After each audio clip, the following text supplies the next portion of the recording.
സർവകലാശാല VC നിയമനങ്ങളിൽ ഗവർണർക്കുള്ള അധികാരം ഇല്ലാതാക്കിയ സർവകലാശാല നിയമ ഭേദഗതി രാഷ്ട്രപതിയുടെ അംഗീകാരം കാത്തിരിക്കുകയാണ്.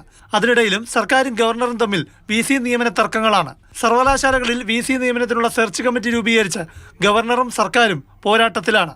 ഏകപക്ഷീയമായ നീക്കങ്ങൾ പുതിയ പോരിലേക്ക് നീങ്ങുന്നു. സാങ്കേതിക സർവകലാശാല VC നിയമനത്തിനായി 5 അംഗ സെർച്ച് കമ്മിറ്റി രൂപീകരിച്ച സംസ്ഥാന സർക്കാർ ഭരണഘടനാ പിൻബലത്തിലൂടെ സാധൂകരിക്കാൻ ശ്രമിക്കുകയാണ്.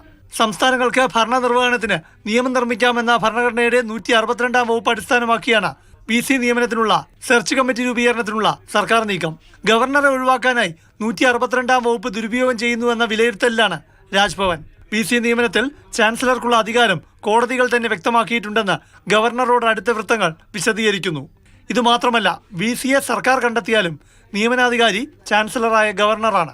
UGC നിയമം എന്ന് പറയുന്നത് കേന്ദ്ര സർക്കാർ രൂപീകരിച്ചിട്ടുള്ളതാണ്.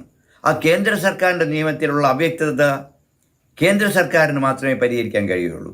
അപ്പോൾ 162 വകുപ്പ് അനുസരിച്ച് ഗവർണറുടെ സെർച്ച് കമ്മിറ്റി രൂപീകരണത്തിന് സമാന്തരമായി സർക്കാർ സെർച്ച് കമ്മിറ്റി രൂപീകരിക്കുന്നത് ചട്ടവിരുദ്ധമാണ്. അതായത് നിയമനാധികാരിക്കല്ലേ സെലക്ഷൻ കമ്മിറ്റി ഉണ്ടാക്കാൻ സാധിക്കൂ എന്ന വാദവുമുണ്ട്. ഇനി സർക്കാർ സെർച്ച് കമ്മിറ്റി ഉണ്ടാക്കിയാലും VC നിയമനത്തിൽ ഗവർണർ ഒപ്പിട്ടില്ലെങ്കിൽ എന്ന ചോദ്യം ബാക്കിയാകുന്നു. ഈ സാധ്യതകൾ ഉള്ളതിനാൽ തന്നെയാണ് സർക്കാർ നീക്കത്തിൽ ഗവർണർക്ക് അതൃപ്തിയുള്ളത്.